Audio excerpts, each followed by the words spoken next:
We're live. Okay. Firstly, I'd like to thank Charlotte so much for inviting me to Potentino. I'm amazed by the energy of this place, and I think it largely exists because of Charlotte and Alexander's drive and curiosity, and it really couldn't be a better place to have a symposium. I'm afraid we are going to need all the energy and sort of emotional resilience we can muster over the course of my presentation, because it's pretty sobering. Just a little bit about me. My name's Harry Johnstone. I worked for the World Food Programme in Rome at the height of the high food price crisis. I subsequently worked in Uganda and Afghanistan. I've also worked for the Food and Agriculture Organization in Rome. And I've been doing a little bit of writing and research around hunger over the last few years. Of course, during my time working for these UN food agencies, I learned a lot about food security, climate change, and rural development. But I think, like so many things these days, my experiences were fragmented, deracinated in a way. One moment I was working on a project related to ecosystem services in Karamoja in northern Uganda, and then a few months later I'd be focusing on humanitarian access in Western Afghanistan. I think this reveals not only something about the way that international aid institutions function, but I would even go so far as to say something about the way that modern culture and even the modern mind operates. I left the UN food agencies a few years ago, but I still have this real interest in hunger and also climate change. And it was with these interests in mind that I visited Pakistan and India earlier this year to do some research. And today I just want to share some insights from my visits to Pakistan and India with the hope of raising some awareness. So, in Pakistan, I traveled to the southeast of the country, to Sindh province, which, as you can see, is there in the southeast of the country, and to the Thar Parkar district, which contains the Thar Desert, which extends across the Indian border and far into Rajasthan.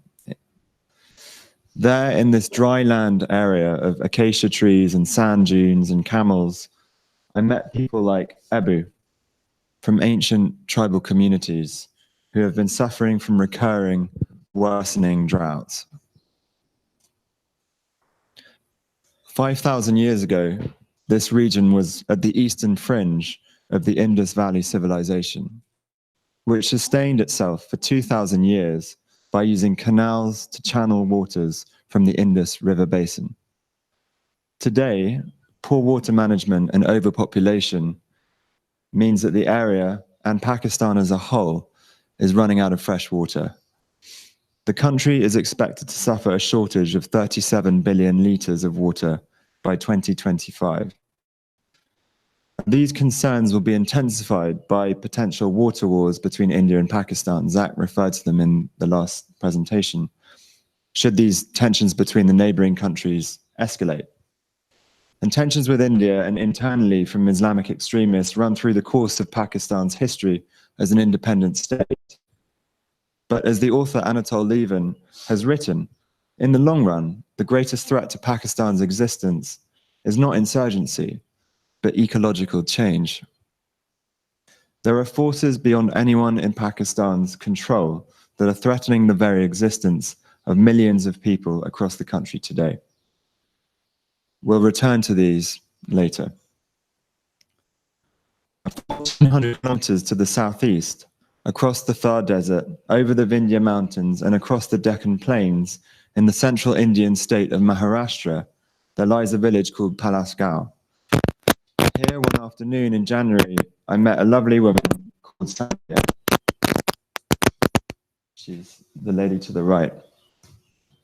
Nearly 10 years ago, Sandhya was celebrating the harvest festival, the Pola, with her husband, Bhujangarao. She was praising him and their prize bullock during an elaborate ceremony. That very night, Bhujangarao crept out of bed and drank half a litre of organophosphate, otherwise known as insecticide. After 2 desperate days and nights in the nearest hospital, he died. Bhujangarao and Sandhya's life together had started wonderfully. They married in 1995. They soon had a son and 2 daughters. They bought 4 acres of land on which they grew dal, soya beans, and cotton. In 1997, Bhujangarao took out 2 loans, which came to the equivalent of $2,800. The loans were for seeds, fertilizer, herbicide, insecticide, and laborers' wages. The interest rate for both loans was over 5%. He never managed to pay off the loans. His debt grew, and with it, huge anxieties around paying for his children's education or the prospect of his daughter's weddings, not to mention sustaining the farm. By 2010, the stress had become overwhelming. Bhujangarao drank heavily, he became violent, and in his final months, he fell into a dark introversion. That afternoon, when I met Sandhya in this village, she was one in a room of 7 widows. Their husbands had all committed suicide. One elderly lady had lost both her husband and then her eldest son 17 years later. Many thousands of farmers have committed suicide in Maharashtra over the past few decades. This is a silent genocide, as the activist Kishore Tiwari told me. Behind the shiny image of a wealthy, globalizing India, this is the quietest national tragedy imaginable. Yet strangely, it's no secret. India's National Crime Records Bureau has publicly reported that 300,000 farmers have committed suicide across the country between 1990 and 2015. So how on earth did this happen? Well, here's how we have to look back a little bit at India's farming history.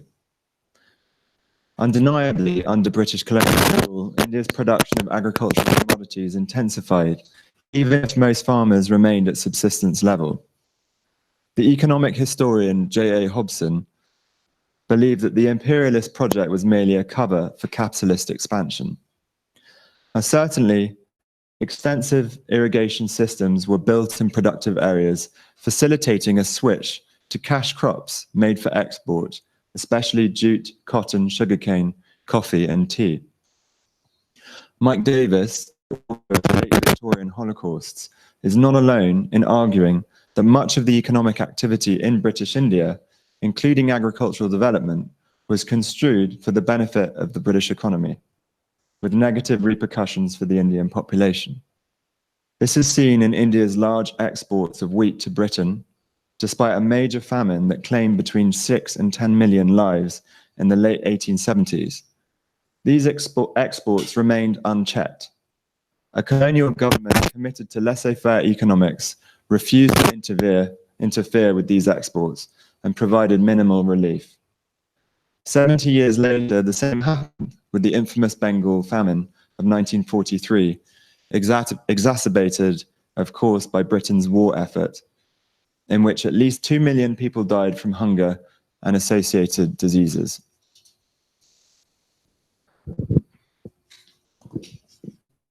After independence in 1947, it's important to say that India continued to suffer food deprivation as a result of underlying poverty and its agrarian weaknesses.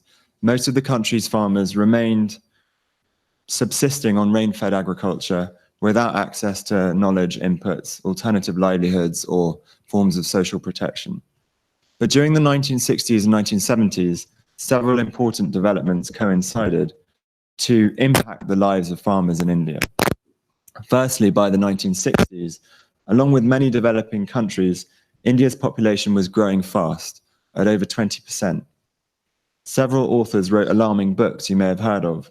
The population bomb is now cited as a sort of notorious example of one of these, in which the author Paul Ehrlich started a book by saying, by the 1970s, hundreds of millions of people will starve to death. predicted massive famines in India.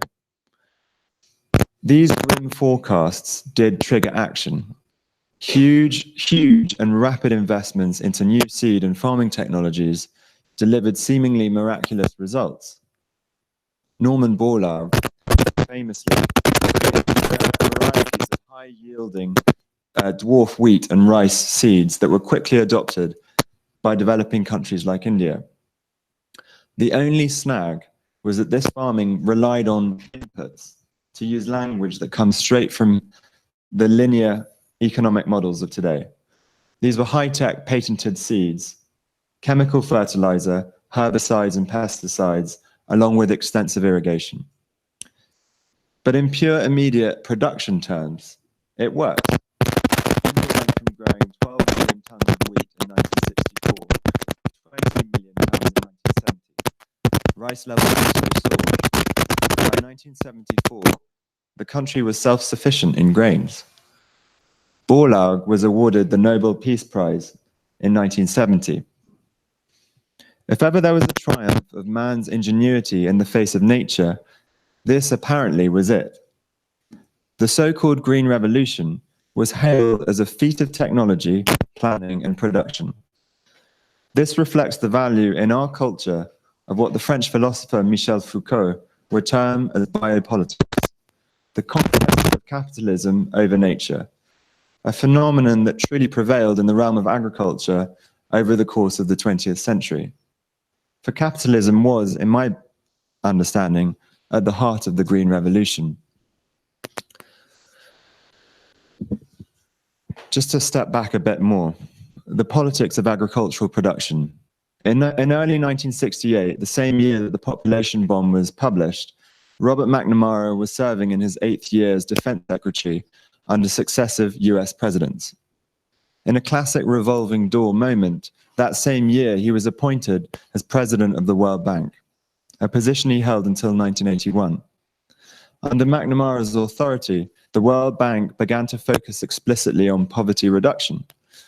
The onus of the bank's new strategy, like that of the Green Revolution and so much of contemporary trade and development, was apparently apolitical, technical, and indisputably a good thing. But in truth, all these things are driven by a distinct ideology. By the 1980s, the bank and the International Monetary Fund began promoting free market economic policies such as deregulation, privatization, and trade liberalization.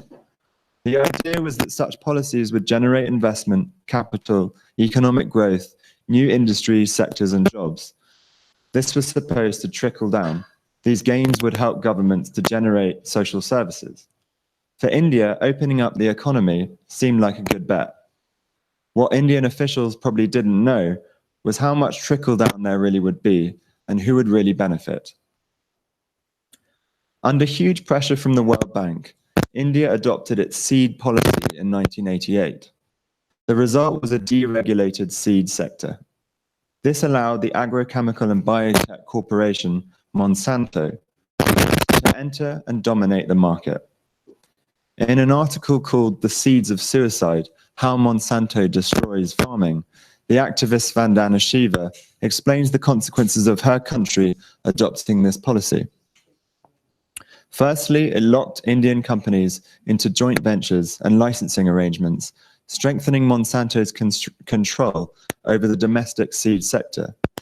Local seeds thus became the intellectual property of Monsanto, having previously been a common resource. Monsanto collected royalties and raised the price of seeds by almost 80,000%, according to Shiva. Open-pollinated seeds were displaced by hybrids and genetically modified organisms, meaning a once renewable resource became a non-renewable patented commodity. Cotton, which had been grown among other food crops, now had to be grown as a monoculture, with higher vulnerability to pests, disease, and crop failure. Finally, writes Shiva, Monsanto started to subvert India's regulatory processes and use public resources to push its non-renewable hybrids and GMOs. Soon, Monsanto controlled 95% of India's cottonseed. To lock farmers into buying their patented seeds, Monsanto develops other inputs that only work with their seeds. So Monsanto seeds, for example, were designed to be resistant only to the Monsanto herbicide Roundup, strengthening the company's overall hold on the farming sector. Naturally, India's farmers have been protesting this takeover for decades. Now, in 1991, when India liberalized, it bought into the increasingly dominant philosophy where food, like so many other aspects of life, became seen as a mere commodity to be privatized and marketed for the purposes of wealth creation. When India liberalized its economy, it did attract the foreign investment that was supposed to trickle down for the purposes of helping businesses and society more broadly. But at the same time, the country's food systems became vulnerable to monopolization by multinationals. Analysts describe this process as vertical integration. This is where a company like Archer Daniels Midland or Cargill or Glencore buys not only the commodities, but also owns the transport and storage facilities, processing plants, and marketing infrastructure for selling the food to consumers. Not only does this limit trickle-down potential, but it also owning the entire supply chains means a company can dictate prices to the farmers. So local producers are either already owned by the corporation or they have no other buyer.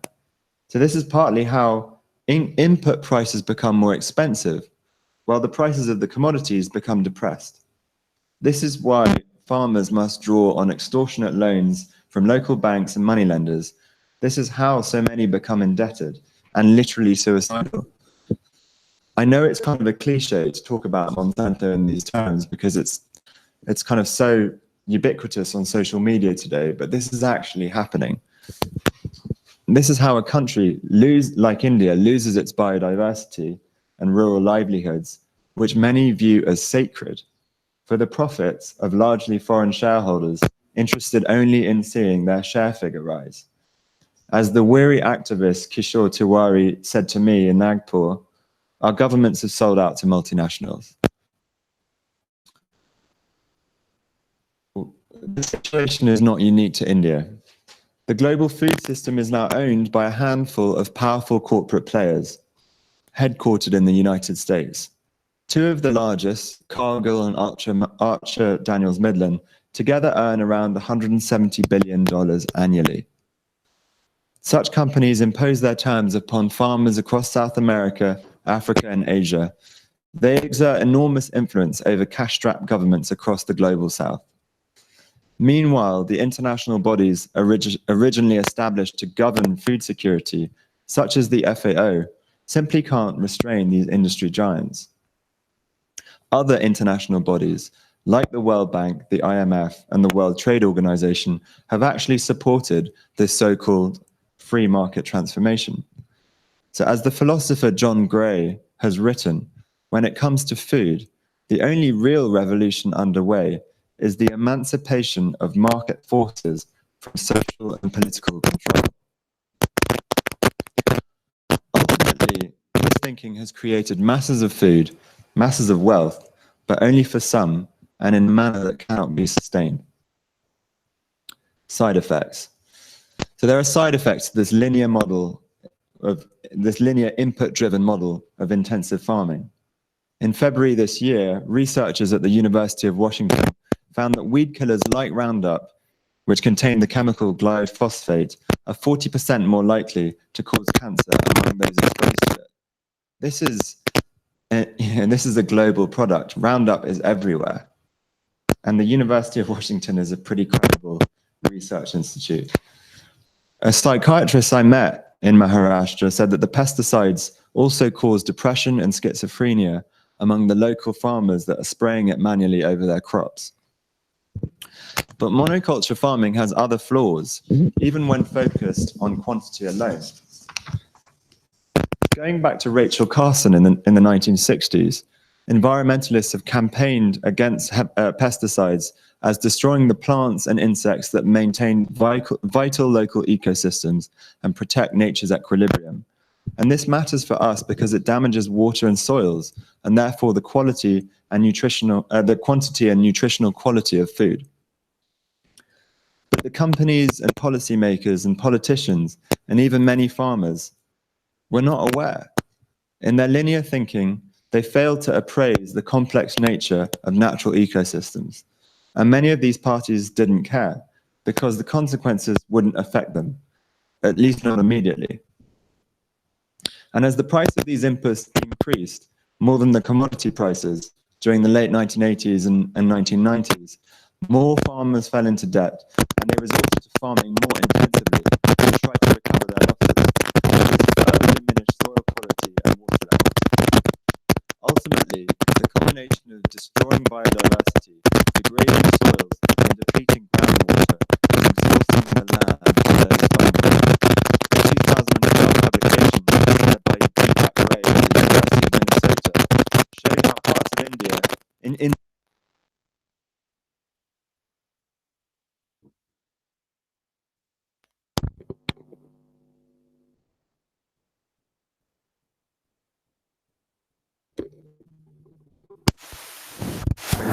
powered monoculture farming.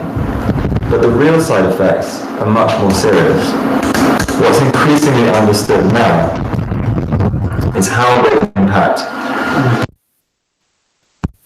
global warming.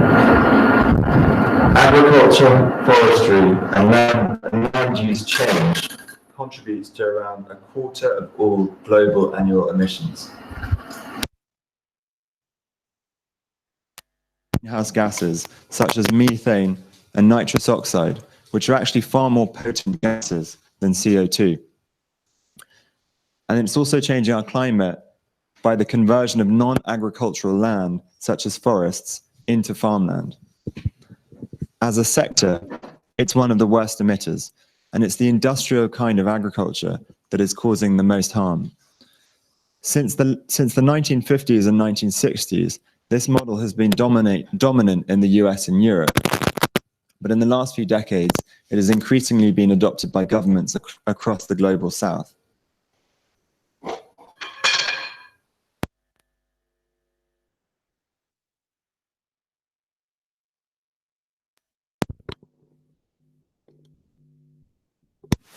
Agriculture is replacing the vital forests that absorb CO2.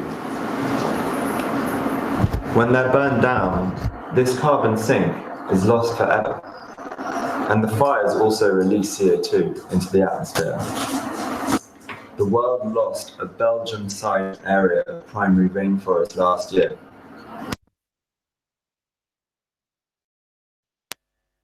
So to return to where we began, there are now climatic forces beyond Pakistan's control, which are seriously threatening the population. Pakistan has been assessed as the 8th most vulnerable country in the world when it comes to climate change. Over a 20-year period between 1988 and 2017, more than 140 climate-related events occurred in Pakistan, causing more than 10,000 deaths and $3.8 billion in losses each year through damage. The Himalaya, Hindu Kush, and Karakoram mountain range hold 5,000 glaciers. Temperature rises or earthquakes can trigger what are called glacial lake outburst floods, which threaten populations living in the valleys and plains below. In 2010, one of these outbursts killed nearly 2,000 people and destroyed 1.6 million homes. Thousands of acres of farmland were damaged. Today, 7 million people in Pakistan are vulnerable to these kinds of floods. Meanwhile, heat waves and precipitation are having increasingly severe effects. And this brings us back to Ebu in the Thar Desert, who I met in January. Several locals I spoke to in this region observed how it's been getting hotter and drier in recent decades. This was confirmed by experts. The NASA Earth Exchange platform has found that temperatures in Sindh province have risen by more than 1.5 degrees over the past 50 years. This has doubled the average, and this has huge implications. FAO told me that recurring droughts in Sindh province can be attributed to climate change, a view that was corroborated by a climate historian I spoke to at Harvard. The effects have been devastating. 800,000 people. So this is a very depressing presentation, but there is a positive ending, I hope. There are currently 800,000 people in Tharparkar who are experiencing hunger each day, but may not be able to eat anything at all. 400,000 children are now acutely malnourished and need emergency assistance. 500 children actually died from hunger-related causes last year, and many more will starve this year. People like Ebu are despairing. We are constantly worried, she said to me. We're in a constant state of anxiety. It is as if we're drowning. So what does this all mean? As I say, you probably haven't heard a more disheartening presentation for a while. We've covered drought, famines, rural suicides, and catastrophic climate change. And we're in Tuscany, and we're due to have lunch in a minute. So I think it's only fair to offer you something a little bit more hopeful. In terms of the daily deeds, as it were, one of my reflections is just we have to be so attentive to the implications of our actions, exhausting as that may sound. Our example will persuade others. Had Greta Thunberg not taken trains around Europe 3 months ago, I may not have taken a night train to get here this morning. But when it comes to global hunger and climate change, these big systemic problems, there are, of course, many objectives for which we have to campaign. I would argue that we need a kind of world food board that sets prices in the interests of global food security, that isn't completely dominated by these massive food industry giants. I think we need to support the right to food and food sovereignty movements. I think when it comes to climate change, we absolutely need to pursue the Green New Deals that are being discussed at the moment. I think carbon taxes are going to be essential. Obviously, scaling up investment and subsidies for renewables, afforestation. We need to really champion green politicians, circular economies. There are some ideas like negative interest currencies, obviously agroecological farming. And then, you know, when you look at places like Pakistan, adaptation on a massive scale. We urgently need to advance these agendas. It's so urgent, and every day counts at this stage. Now, in terms of my two narratives about, you know, the modern food systems in India and drought in Pakistan, I recognize that it's impossible to attribute a sort of direct connection. Though there are undoubtedly relationships between industrial farming and climate change, I'm really using these two stories to illustrate the potential unintended consequences of the systems we structure in the more advanced industrial economies to feed and clothe ourselves to sustain our lifestyles. And this is where I want to reflect a little bit more deeply on why we find ourselves in this situation, where some benefit at the expense of others and of nature. I want to return to this sort of theme of disconnect. The American philosopher Charles Eisenstein, I don't know if any of you have read any of his books, but he's a very thought-provoking guy who's actually doing a lot of thinking around ecology. He describes the last few thousand years as the age of separation. One by one, he writes, our bonds to community, nature, and place have dissolved, marooning us in an alien world. In Malawi, 100 years ago, famines were described as a chayola, which means rottenness, in which nature and community lost its vitality. There are so many examples of how indigenous communities gauge their world in relation with their community and nature, truly bound together in relationship. The modern self, in contrast, is discrete and separate. This is, as Eisenstein notes, the economic man of Adam Smith, the embodied soul of religion, the selfish gene of biology. With this mindset, we fail to see or ignore the relationships between cause and effect. The right hemisphere of our brains, the part that understands the connection between things, that places life in context, that preserves harmony is weakened. So in this complex market-based world, where we as individuals simply consume at one intersection of a linear value chain whose origins and outcomes are hidden from us, we struggle to see how things relate, let alone act to change systems to serve nature and human beings equitably. This is how, when shareholders invest in Bayer PLC, a farmer in Maharashtra sees his prices depressed. His debt rises and his life becomes even less bearable. This is how, because of the unconscious choices that we make as individual consumers each day, an old lady like Ebu is suffering from climate-induced drought. When seen from the perspective of us as individuals, these effects seem impossible. But the world is not comprised of individuals. We are many, and we are in relationship with nature and with each other. So my real proposal then is at this sort of philosophical level.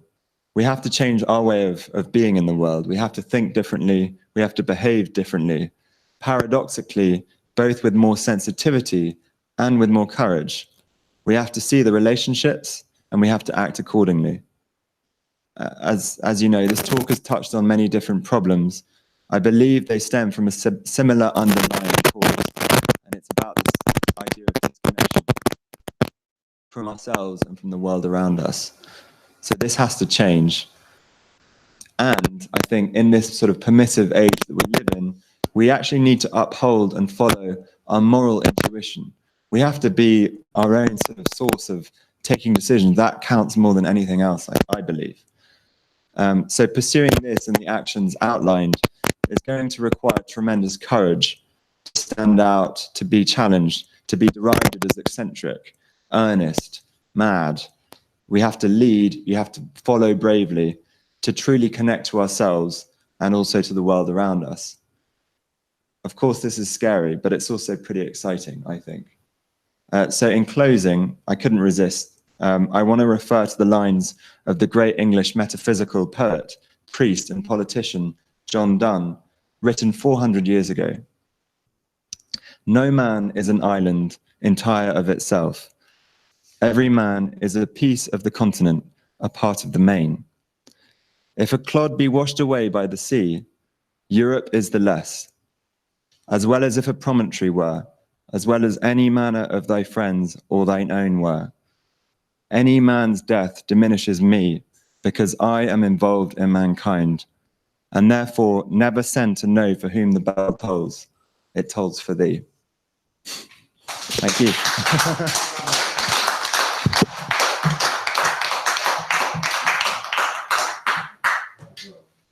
Well done. Did you write that on the train? Yeah, I was writing on the train. I know it's kind of a little bit, it's the total opposite of Zach's sort of technical policy focus, and I've worked in this kind of technical policy world for 7 or 8 years. It would be interesting to sort of have this discussion, because I think it is, in a way, 2 different ways of looking at the same problem. It's touched on a lot of the things during the symposium. Yeah. So what's great is we've had a whole series of different facets of what is essentially this problem, which is the disconnect, really. Yeah. Is that we have very much lost the idea that we were talking about this with chocolate, that a bar of chocolate isn't just a bar of chocolate. Yeah, it's child slave labour, it's Cargill, it's the whole system.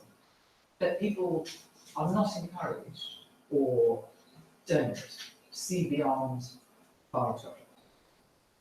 So a lot of it is to do with communication and reconnection. So I think it's very right what you say. It's very right.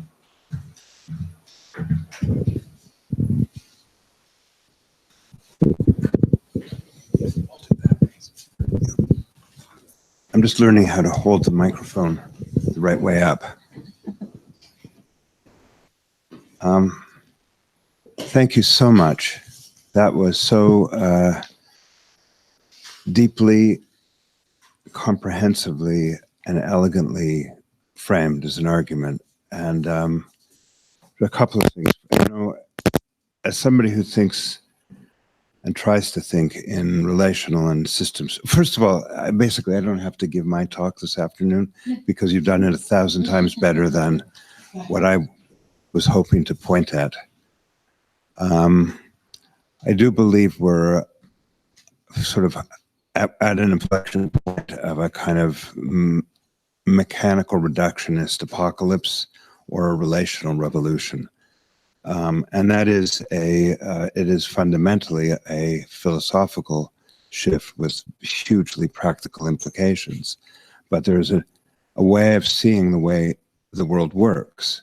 If we see it as relational rather than mechanical, then we have very different ways of seeing our role and agency in it. You know, there's, do you know the work of Dana Meadows? A wonderful systems thinker who wrote a paper that became a book called Places to Intervene in a System. It's really significant, and it would really follow your logic here, because the deepest, though the most difficult, there are practical places to intervene in systems. There are rules, there are behavioral places, there are rules which underlie the behavior and so on. But the deepest level is the paradigmatic level, the worldview level. It's the hardest to shift because we have entire organizing ideas that explain how things work. But that paradigmatic shift that you're talking about, which of course is also a moral shift, I think is right. On a slightly less philosophical level, I was struck by so much what you said, but I was actually very struck by the supply chain, what you showed about how these companies like Cargill and Monsanto and so on, if everyone's right, are, have gained control of the entire supply chain. Now, if we stand outside of that, values neutral, not looking at their effects, just say, well, this is a hugely organized system, then of course it has a massive amount of power, massive, but it loses its adaptability. So that's why those systems that are that hugely organized gain massively in power and lose massively in terms of adaptability. And in some ways, though their evil matters, their intentions don't, because they're behaving now by their nature, and their logics are framed by their nature, just like other bureaucratic forms. And it's useful to attack their evil. But if we want to change them, it's useful to understand them in the sort of, am I making sense? I think I'm rambling, but in the nature of their organization. So they are the most powerful things in the world right now, and probably the most vulnerable, although they will fight with everything they've got to maintain their survival. But they're utterly vulnerable because, like what I was trying to say to Zach as well, like some of our institutions, bureaucratic and governance institutions, because they're so poorly adapted to the nature of what we're trying to solve for and must solve for our own survival. So, sorry, there's not a question in that. But there's a glimpse of optimism because rigidly organized forms can actually go into, we see it in nature, can actually go into very rapid death spirals when they totally lose their responsiveness to external conditions. Oh, sorry.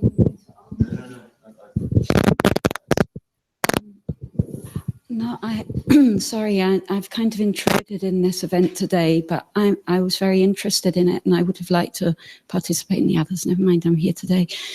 I'm a wine farmer like Charlotte on a slightly less, let's say smaller, I don't have a castle like that, but I'm nearby, and I really admire what she's doing. And we're doing a pretty similar sort of agriculture. And So the idea is that we're doing organics, and I have a different take on biodynamics. I mean, we're certified, but it's a different take. And what it's about is doing sustainable agriculture. Okay, it's a bit what you were talking about. It's like taking responsibility for yourself. So then as a farmer, you come up against these, their decisions. So you don't, obviously, you know, you're not going to use synthetic chemicals and so on. The good stuff, inverted commas, that you can use on your vineyards, they're also made by these big multinational companies. When you go behind and find out who's making the products that you can spray on the vines, for example, and they're good stuff, but it's made by the multinational companies. Now, is there the big question for me at the moment, let's say the crossroads, do you collaborate and work with these people, seeing that it could be, you talked about this extraordinary organizational capacity that they have, Well, that now, not just capacity, but right now, dish that defines and enables what they do and limits what they do. enables what they do and limits what they do. However, there's a potential however in there, because of public opinion and because of the way everything's going, it seems that these companies, they say that they're making a new green face for themselves, right? So they're pushing products, which are really nice products. Some of them are really, really, like, they're indigenous funguses to combat problems of mildew. Okay, so it's not bad stuff. Now, do you believe what they're saying and go along and collude with that? Or do you have to take a stand and say there's no way that they can change? Can consumers put pressure on people like me who make the wines, and then I put pressure on these people to change their face, and then because of economic pressure, they then become more involved in the green movement? Or is it a lost battle? I mean, I've been told that Shell is putting billions of dollars into wind technology. Is that so? I mean, or do you have to avoid these people like the plague? I simply don't know. Yeah, no, thanks. I mean, I think you've really helpfully kind of taken my freewheeling, sort of somewhat philosophical presentation and actually taken it to a very practical level. You know, these are the moral questions that, you know, we face, and intuition can be helpful, but it may not. You know, in this instance, I don't know what your intuition says, but it's complex. It's not black and white. Because I've been approached, and I've been approached for some really interesting research. Are they just using me to steal green technology, or are they actually really? Yeah, I mean, I think, you know, in terms of the sort of climate change response, you know, there are schools of thought which is about, you know, reforming the systems that we have, trying to reform, you know, companies like Shell, the way that they work, trying to sort of incentivize them to change their economic models, or just to reject them and try to develop new systems. I mean, I feel like it might help. I'm really interested to hear people's views, who know more about it and have more experience in. Well, you've got the practical experience. I mean, my sort of, you know, if you look at it from an ethical point of view, and actually the harm that some of these companies are doing, it may not be, you know, this one product might be a lovely product, and it might, you know, as you say, have sort of something that's rooted in local forms of agriculture, and it might be green. But you know, if you look at the effects that some of these companies have, and actually what that can do to people, my moral compass would suggest looking at alternatives. But that's just a personal view. Can I just ask, could it be that if I mean, talking about it purely profit-based,